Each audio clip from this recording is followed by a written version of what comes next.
I never thought betrayal would wear a tailored suit and speak in venture capital jargon. But there he was, Mason Clark, co-founder and CEO of Pinnacle Dynamics, my mentor, my boss, and the man who would gut my career with a smile. Back then, I was still Adah Tran, the quiet genius of the dev floor. I built systems in silence, stayed late, never took credit. Mason called me his secret weapon. I thought it was respect. I didn't know it was camouflage, a way to hide the engine of the company behind his curated image of disruption and charm. Pinnacle was our baby, or so I believed. I joined as employee number 3, back when the office was a single room above a ramen shop in Soma. Mason had the vision, but I had the architecture. It was my code that stabilized the platform after it crashed during a demo for Series A. My patch saved the funding. My algorithm made our predictive analytics smarter than anyone else's. And when investors asked about the magic, Mason just winked and said, "Trade secret." I told myself it didn't matter, that the work spoke for itself, that being part of something revolutionary was enough. I ignored the way Mason's praise always stopped short of attribution. The way he introduced me as Adah, our lead developer, instead of Adah, co-founder. Titles didn't build software. Code did. But when the patents were filed, my name was nowhere. I found out from legal, a casual conversation with a paralegal who assumed I was looped in. "You must be thrilled," she said, tapping a thick folder.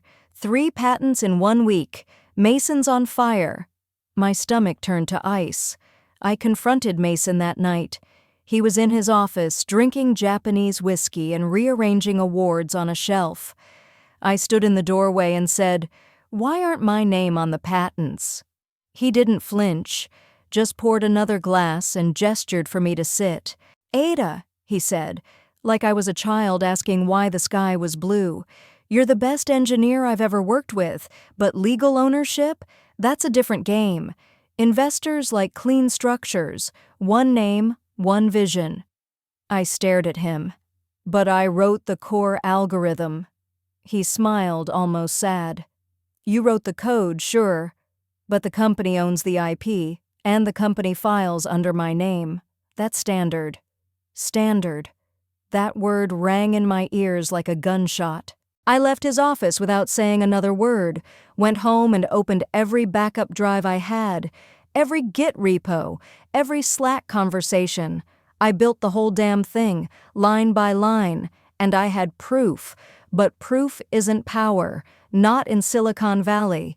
Power is access, narrative, capital, and Mason had all 3. The next week, HR called me in. They said my role was evolving, that I was being moved to special projects. I cleaned out my desk in silence. No one made eye contact. Dan, the junior dev I mentored, slipped me a note. "They think you're a threat. Stay sharp." That night, I didn't cry. I coded. For weeks, I built in secret, a new platform, one that used my original ideas but pushed them further. Smarter architecture, stronger encryption, real-time adaptability. I named it Phoenix, because I planned to rise, not just out of spite, but because women like me don't get second chances in this world. Vietnamese, daughter of refugees, state school educated, not founder material in the eyes of Sand Hill Road, so I became my own venture. I met investors, not the glossy ones in Patagonia vests, but the ones who backed underdogs, women-led funds, impact accelerators, people who looked at my pitch and saw more than a revenge story. They saw potential. 6 months later, Apex was born. And Mason? He found out the day TechCrunch ran the headline, "Former Pinnacle engineer launches AI startup to challenge the status quo." He sent me a message. "Clever name. Let's not make this personal." I laughed, then deleted the message. Mason's words didn't matter. His world was burning, and I was the spark. I stood at my office window, coffee in hand. Not the instant kind, but beans from a local roaster with a story. I didn't feel like a conqueror, not yet. I felt free. Free from the grind, the betrayal, the nights I cried over code. I was done being the quiet coder who fixed their messes. Now I'd build something new, smarter, stronger, mine. Pinnacle could choke on their stock options. I had a future, and it was brighter than their golden parachutes.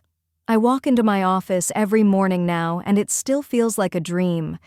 The view of the Bay Bridge, the hum of a space that's mine. It's not just a job. It's a life I didn't dare imagine back when I was eating Cheerios from a mug. I think about my old cubicle at Pinnacle, the fluorescent lights that buzzed like my anxiety, the way Mason's voice would carry over the walls, promising the moon while stealing our stars. That Adah, the one who coded through tears and doubted her worth, she's still in me, but she's not running the show anymore. I found a photo the other day, tucked in a drawer, a team picture from my first year at Pinnacle. I'm in the back, barely visible, smiling like I believed in the mission. Dan's there too, his ID badge on his shoe, smirking like he knew the game was rigged. I owe him more than I can say. He saw the vultures before I did, handed me a shield when I didn't know I'd need one. Now I'm building something new at Apex, not just code, but a vision. One where people like me aren't erased. It's slow work, deliberate, like writing clean code after years of patching leaks. Pinnacle's gone quiet now, their name fading from headlines as lawsuits pile up. Mason's probably out there pitching his next big idea to anyone who will listen. I don't care. I'm not angry anymore. I'm done. I've got my coffee, my cat, and a future I built from the ashes they left me. That's enough. To everyone who's followed this story, thank you. You've walked with me through betrayal, battles, and a hard-won dawn. If my fight resonated with you, hit that subscribe button and join us. We're telling stories of grit, revenge, and new beginnings, where every line of code, every choice, builds something unbreakable. Keep fighting your own battles, and I'll see you at the finish. Silence. Deafening, charged silence. The kind that follows an explosion or a betrayal. I sat at the kitchen table of my tiny apartment in Oakland, fingers wrapped tightly around a chipped mug of black coffee. It was 3:17 a.m. I hadn't slept. The email was still open on my laptop. You should be grateful. Most people don't get severance for stealing ideas. That line, from Mason, not HR, not legal. Mason himself. After all we'd built together, all the late nights and product launches, the time I spent saving his name from the fire when the beta crashed. This was how it ended. A single-line email, no explanation, no acknowledgement of the patent I had filed under my name while still at Pinnacle. I hadn't stolen anything. That patent was mine. The algorithm? I stayed up nights nursing it, tweaking line after line of code like a surgeon saving a life. Mason never touched it, but he filed a lawsuit anyway. I pulled my phone closer, scrolling through the messages from people who used to be my coworkers. Some were cautiously sympathetic. Others had already unfollowed me, scrubbed their LinkedIn connections. I had become radioactive. My lawyer said it could take months, maybe years. In the meantime, I had rent, I had bills, and I had no job. But I had something else too. I had rage, not the reckless kind, not the crying on the bathroom floor kind. It was a colder, focused fury, the kind that clarified things. I closed the laptop, walked over to the window. The bay lights blinked like the circuits I used to debug in the dead of night. I wasn't done. If they wanted a fight, I'd give them one. By sunrise, I had a plan. Not complete, not clean, but enough to get started.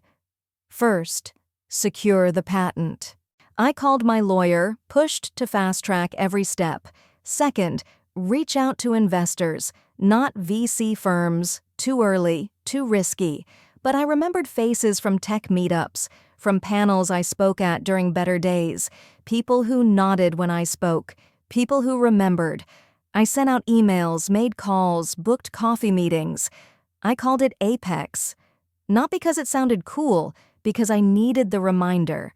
Apex, the top, the turning point, the place where things change. This wouldn't just be another app.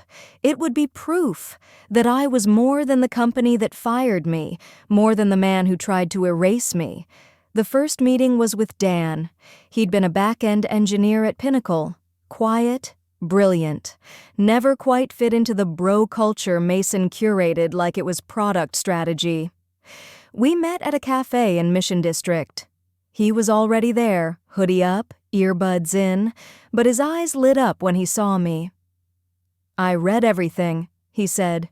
"You okay?" I shrugged. "Working on it. I need someone who understands infrastructure, someone I trust." Dan nodded. "Count me in." That was it. No contracts, no promises, just belief. I had a team now. We worked from my apartment. Whiteboards leaned against the wall, empty pizza boxes stacked beside the recycling, code on screens at all hours. It was chaotic, beautiful. Every time we hit a roadblock, I remembered Mason's voice. "You were always better with bugs than ideas." Good. Let him think that. Let him underestimate me, because I was building something he could never control, something no one could steal. The first thing I did after walking away from Pinnacle was buy a whiteboard, not a fancy digital one, just a plain 6-foot slab of ideas. I mounted it in my tiny apartment, right above the breakfast table I never used for breakfast. I wanted to see my thoughts, raw, imperfect, unfiltered. Every line I drew felt like reclaiming a part of myself they'd tried to erase. I wrote one word in the center, catalyst, not revenge, not startup, just that, the spark that changes everything. I didn't have investors, I didn't have a team. What I had was a set of patents, a head full of code, and a fury that could power the grid. It would be enough, for now. I worked 16 hours a day, coding, designing, testing. I slept on the couch. I drank coffee so strong it could strip paint. And I built something I could believe in. Not just another app, a system. A platform that would change how user data was protected, processed, and monetized. Transparent, decentralized, ethical. Something Pinnacle would never approve. I called it Pulse. A heartbeat for tech that hadn't sold its soul. The first version was clunky, ugly, but it worked. I launched a private beta, invited a few developer friends who still believed in me. Feedback was brutal, but it was real. For the first time in months, I didn't feel like I was screaming into the void. I met Olivia Tran at a cybersecurity conference in Oakland. She was presenting on zero-knowledge proofs, standing in front of a bored-looking room full of gray suits. But her voice, clear, sharp, unapologetically smart, cut through like a bell. After her talk, I introduced myself. She recognized my name. "You're the one who blew the whistle on Pinnacle, right?" I hesitated. "Something like that." She smiled. "Good. I hate companies that pretend to be the future while burying the past." We had drinks that night. She told me about her failed startup, her lawsuit with a hedge fund, her refusal to make compromises. I told her about Pulse. By morning, she was in. We moved into a co-working space in Soma. It was tiny, overpriced, and smelled like ambition and burnt espresso. But it was ours. We hired slow. We built fast. Olivia handled infrastructure. I led product. We raised money through a network of women-led angel funds and ex-founders who liked what we stood for. The day we closed our first seed round, we bought a bottle of champagne and toasted to what we swore we'd never become. "Let's build something that outlives us," Olivia said. I nodded, tears in my eyes. "And doesn't forget where it came from." "Of course," Pinnacle noticed. 3 months after Pulse's public launch, we got a cease and desist letter. They claimed I was using proprietary code. I wasn't. I'd written every line from scratch, documented every decision. But that wasn't the point. The point was intimidation. We went public with the letter. Wired picked it up. Then TechCrunch. Then the New York Times. Suddenly, Pulse wasn't just a product. It was a symbol. And I was the woman who had the guts to fight back. Threats followed, online harassment, anonymous emails warning me to stop. One day I found a brick through our office window. We didn't stop. We launched Pulse 2.0 6 months later. Real-time data tracking, full transparency, user-owned encryption keys. We had over 200,000 active users and growing. We were also burning money. I knew we had to scale smart, not fast. Olivia agreed, to a point, but tensions started to rise. We disagreed on partnerships, on expanding into enterprise, on whether to take a massive offer from a VC firm with ties to Pinnacle. She said I was too emotional. I said she was forgetting why we started. One night, after another tense meeting, she looked at me and said, "You know what scares me? That you're not building Pulse for the future. You're building it to destroy the past." I didn't answer, because maybe she was right. I started waking up at 3 a.m. again. The nightmares were different now. Not betrayal, but collapse. One bad release, one leaked document, one lawsuit too many. But I also started hearing from users, survivors, whistleblowers, people who used Pulse to expose abuse, to protect themselves, to take control. We were doing something right. And still, the ghost of Mason lingered. His voice, his laugh, his damn condescension. One night, I searched him. Not on LinkedIn, he was long gone from there, but through public court filings, message boards, SEC documents. What I found? A shell company, a list of angel investments, and a new stealth startup, one built on surveillance tech.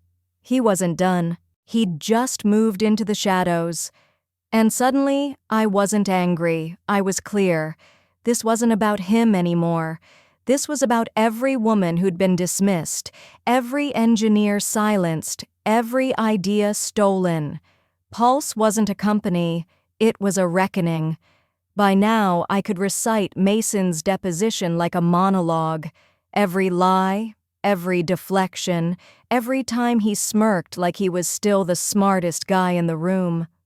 Ms. Martinez never expressed concerns during development. If there was a dispute about authorship, it should have been raised then. I paused the video. Liar. I'd flagged inconsistencies. I'd documented every version of the algorithm in Git. I had emails, Slack threads, even late-night voice notes I'd sent to Dan, panicked about how they were trying to take it from me. Mason wasn't just rewriting the narrative, he was stealing it, line by line. But this time, I had the receipts. Our war room was a converted co-working space in Soma. We papered the walls with legal strategy, patent architecture, and possible media angles. Dan handled infrastructure. Priya, our new recruit from Stanford, managed public relations. And me? I ran point. I was no longer just the founder, I was the weapon. We launched the Apex beta on the same day Mason was due in court for his second round of testimony. It wasn't petty timing, it was tactical. While headlines swirled around Pinnacle's internal chaos, we quietly onboarded our first 500 users. Clean UI, seamless backend, feedback loops so tight users thought we'd read their minds. This wasn't revenge, this was precision. But war is never one-sided. 2 days after launch, a bug slipped through. A minor one, but enough for our competitors to pounce. Tech Twitter lit up. Some called us a glitchy revenge startup. Others accused me of manufacturing drama to stay relevant. I didn't flinch. We fixed the bug in under 4 hours. Dan and Priya worked through the night. I crafted a response that was equal parts transparent and unapologetic. By morning, the same critics who doubted us were resharing our update with praise. Resilience wasn't a tagline, it was our operating system. Then came the leak. An anonymous Medium post claiming Apex was just Pinnacle in disguise, that I was using stolen code, that Dan had sabotaged Pinnacle's servers before leaving, that Priya was a ghost founder, a name for diversity clout, baseless, cruel, strategic. We suspected Mason's camp. The timing was too perfect, the accusations too targeted, but proving it would take time. And time was blood in startup war. So we pivoted, not away from the truth, but toward it. We released our commit history, publicly. We offered interviews. Priya spoke on panels. Dan published a technical explainer that went viral on Hacker News. We turned their smear into a spotlight, and suddenly, we weren't just a startup. We were a movement. I walked into the war room one night and found a whiteboard with a single question: what would winning look like? Underneath, Priya had written, "When no one asks if she belongs here." Dan added, "When the code speaks louder than the founder's name." And me? I picked up the marker. When they stop comparing us to them. It began with silence. Not the absence of sound, but the breathless quiet before a detonation, the kind that stretches seconds into eternities. That morning, I wore black. Not for mourning, but for precision, for control, for war. The Apex launch was in hours. The platform was live, the team ready. All we needed now was the world to see what we'd built and who we'd become without them. I stood at the window of our new downtown office, watching the fog melt off the Bay Bridge. It used to be a fantasy. Now it was mine. All of it. The space, the silence, the storm I was about to unleash. Dan walked in holding 2 coffees, his eyes bloodshot but focused. "Everything's green, no bugs, no breaks, we're good to go." I took the cup. "This is it. Last chance to walk away?" He grinned. "Too late for that." The press conference was live-streamed. Our platform was revolutionary, privacy first, AI integrated, ethically built. It wasn't just a product. It was a statement. I opened my keynote with a smile. 3 years ago, I sat in a cubicle writing code that made other people rich. Today, I present to you something new, something mine. They clapped. The chat exploded. The questions started tame, then turned sharp. Is it true this was developed from stolen Pinnacle IP? I didn't flinch. No, it was built from integrity, from sleepless nights, from betrayal turned into blueprint. That line trended within minutes. But that wasn't the real blow. The real strike came 1 hour later when the lawsuits hit headlines, not against Apex, but against Mason. 3 whistleblowers, SEC investigations, allegations of fraud, IP theft, workplace misconduct, none from me. I never filed a claim. I didn't need to. He collapsed from within. That evening, I walked back to the bridge, the same one I used to cross with doubt in my chest and a badge around my neck. I stood in the middle, wind tearing at my coat. Mason texted me, "We could have built an empire." I laughed, then deleted the message. His words didn't matter. His world was burning, and I was the spark. I stood tall, coffee in hand, not the instant kind, but beans from a local roaster with a story. I didn't feel like a conqueror. Not yet. I felt free. Free from the grind, the betrayal, the nights I cried over code. I was done being the quiet coder who fixed their messes. Now I'd build something new. Smarter. Stronger. Mine. Pinnacle could choke on their stock options.